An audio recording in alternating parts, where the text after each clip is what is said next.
Shalom, Bapak Ibu, Saudara yang terkasih dalam Tuhan. Pagi hari ini kita bersyukur boleh menikmati anugerah Tuhan, kebaikan Tuhan, kemurahan Tuhan. Dan sebelum kita melakukan segala kegiatan kita hari ini, kita bersyukur boleh masuk dalam ibadah, mesbah doa pagi ini. Dan kita akan membaca merenungkan sebagian daripada firman Tuhan. Firman Tuhan terambil dari Imamat pasal yang ke-20. Kita akan membaca secara bergantian ayat pertama sampai dengan ayat yang ke-8. Imamat pasal 20 ayat yang pertama sampai dengan ayat yang ke-8. Nah, keseluruhan pasal ini berbicara tentang kekudusan hidup ya. Umat Tuhan harus hidup kudus di hadapan Allah karena Allah adalah Allah yang kudus. Ayat pertama, firman Tuhan berbunyi demikian, Imamat pasal 20.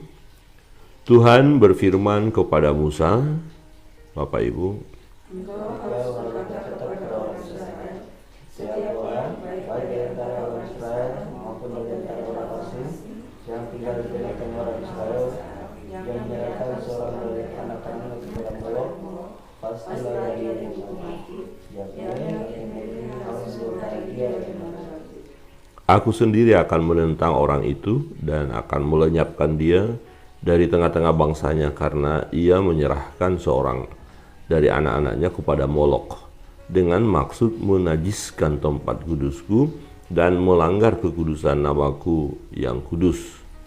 Tetapi kalau orang yang bermata terhadap orang itu, ketika ia menyerahkan seorang dari anak-anaknya kepada Molok dan tidak menghukum dia mati, Maka aku sendiri akan menentang orang itu serta kaumnya dan akan melenyapkan dia dari tengah-tengah bangsanya dan semua orang yang turut berzina mengikuti dia, yakni berzina dengan menyembah Molok.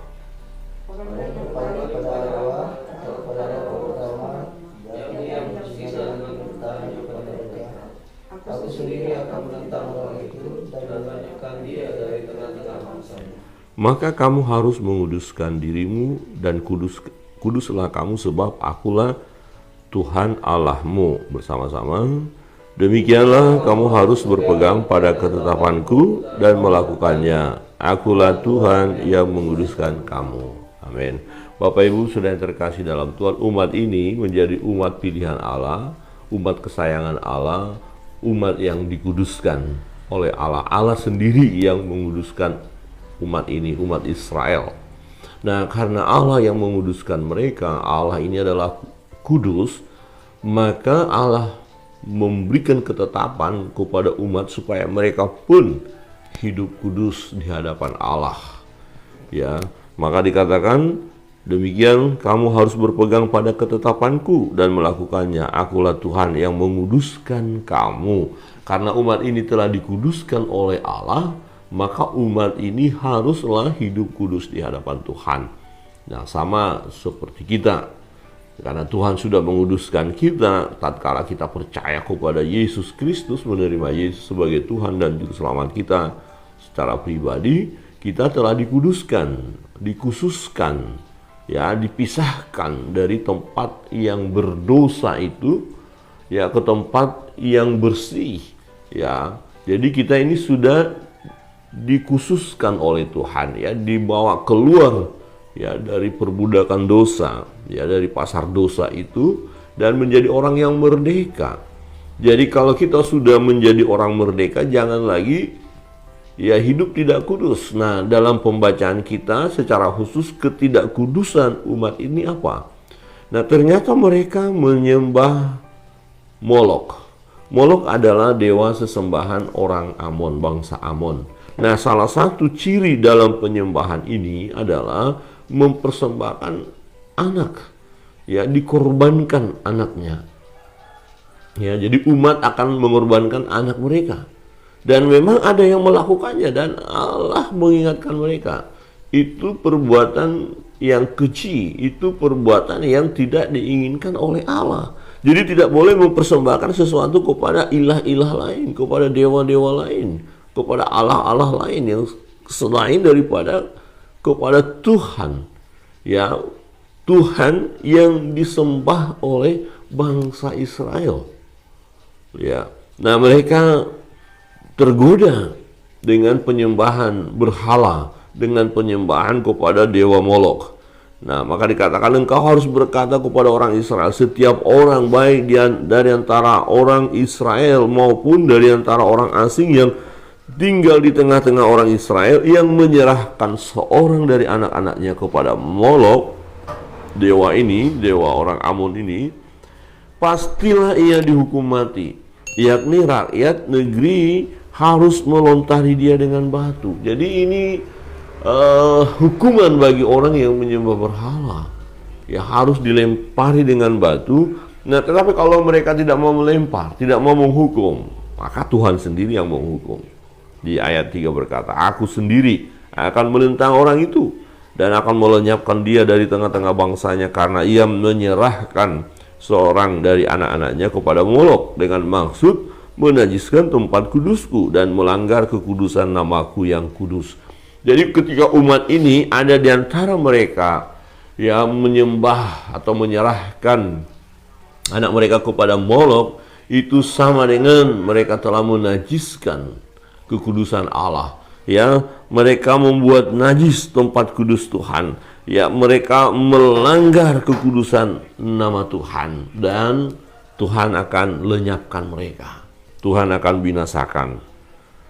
Jadi umat sendiri ketika mengetahui ada salah seorang atau satu kaum atau satu keluarga mereka menjadi penyembah Molok, maka keluarga ini harus disingkirkan, pribadi ini harus disingkirkan. Nah, kalau umat berdiam saja, tidak mau lakukan apa-apa, maka Tuhan sendiri akan menghukum.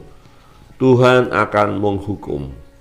Nah, apakah kebenaran ini masih terus berlangsung hingga saat ini? Iya, karena Allah kita tak berubah. Dia Allah yang kudus. Orang-orang yang hidupnya tidak kudus di hadapannya, orang-orang yang tetap masih melakukan penyembahan kepada berhala, kepada kuasa-kuasa kegelapan, sebab penyembahan yang dilakukan oleh seseorang yang tidak tertuju kepada Allah Bapa, Anak, dan Roh Kudus, ya, yang tidak tertuju kepada Tuhan, berarti dia sedang melaksanakan penyembahan kepada ilah-ilah zaman, ilah-ilah atau roh-roh jahat, kuasa gelap. Karena dua penguasa aja di dunia ini, kuasa gelap atau kuasa terang, ya, kuasa Allah atau kuasa iblis.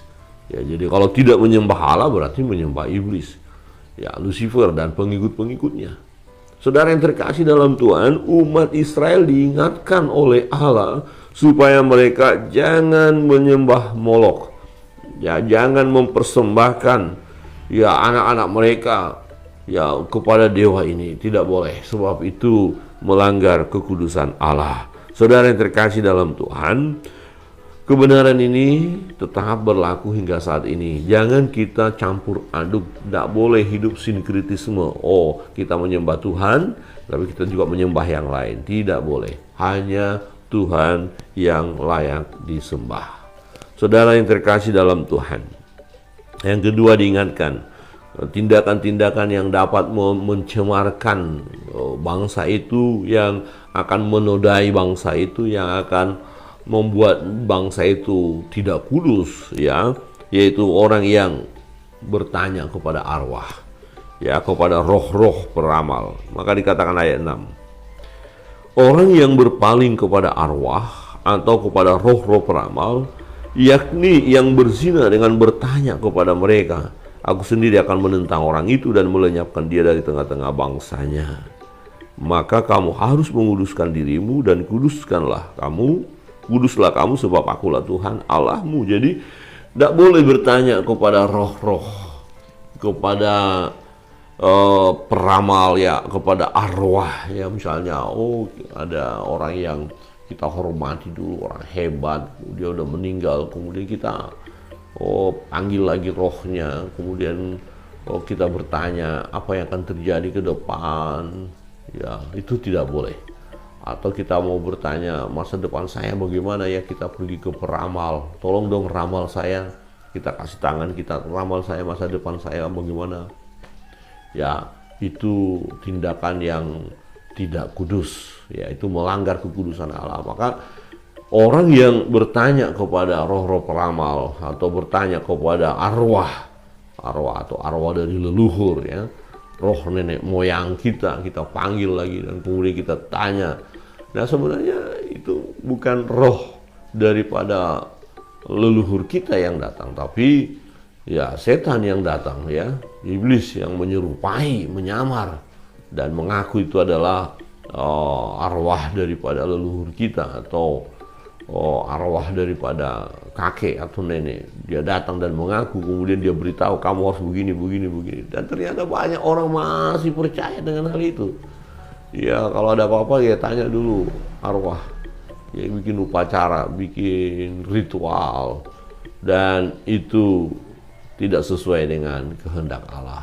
Itu tidak sesuai dengan firman Allah, dan Allah katakan, aku sendiri akan menentang orang itu dan melenyapkan dia dari tengah-tengah bangsanya. Jadi kira-kira begini, kalau ada dalam umat itu ada penyembah berhala, maka orang itu akan disingkirkan supaya komunitasnya jangan tercemar. Nah, kira-kira kalau ada di gereja, ya, konteksnya sekarang di gereja, ternyata ada di antara umat, di antara jemaat masih melakukan penyembahan berhala, maka Tuhan singkirkan itu gitu loh. Wah, ini kamu tidak boleh ada di sini, kamu mencemarkan yang lain gitu, ya. Jadi harus benar-benar bersih, ya, hanya Allah yang disembah, tidak boleh kita bertanya kepada arwah. Nah, kalau ada jemaat, ya, ada di antara kita masih terikat dengan budaya, tradisi bertanya kepada arwah, maka kita harus bertobat, karena itu kekejian bagi Tuhan.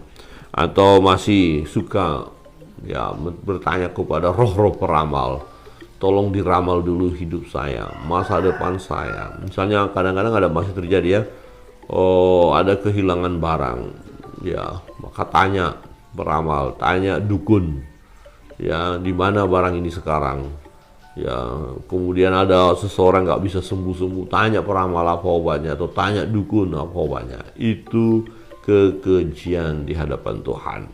Jadi Bapak Ibu Saudara yang terkasih dalam Tuhan, jangan pernah kita mempersembahkan sesuatu, ya, kepada Allah-Allah yang sesungguhnya bukan Allah, ya. Kepada dewa-dewa kita tidak boleh mempersembahkan sesuatu. Ya, sebagai anak-anak Tuhan, kita harus mempersembahkan kepada Allah Tritunggal, Allah Bapa, Anak, dan Roh Kudus. Dialah yang layak menerima persembahan kita, bukan yang lain. Dan yang kedua, jangan pernah kita mau bertanya kepada arwah-arwah, percaya lagi kepada arwah-arwah, kepada leluhur, percaya lagi kepada roh-roh peramal. Itu kita berhenti. Tidak boleh. Sebab setiap orang yang sudah meninggal, ya, urusannya apa?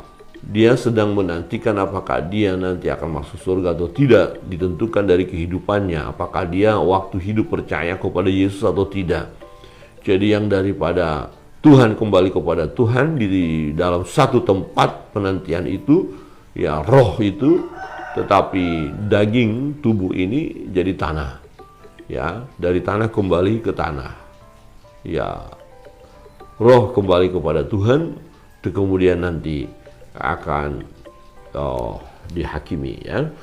Setelah ada kebangkitan nanti akan ditentukan, ya, tentu bukan dari perbuatannya apakah dia akan masuk surga atau tidak, tetapi apakah dia memiliki iman atau tidak, percaya tidak kepada Yesus Kristus. Bapak Ibu Saudara terkasih dalam Tuhan, mari dalam perjalanan hidup ini kita jaga hidup kita kudus di hadapan Allah. Hanya Tuhan yang kita sembah, amin. Hanya Tuhan yang kita sembah.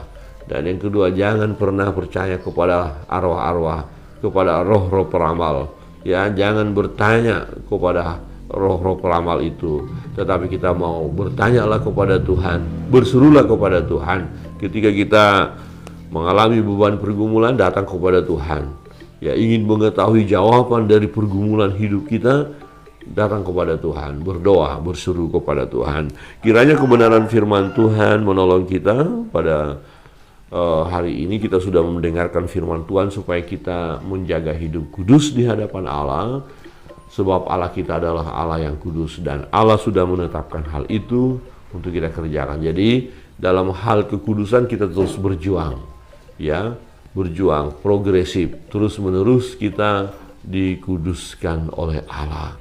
Tuhan Yesus memberkati kita. Kita masuk dalam doa-doa kita. Sebelumnya kita naikkan satu pujian.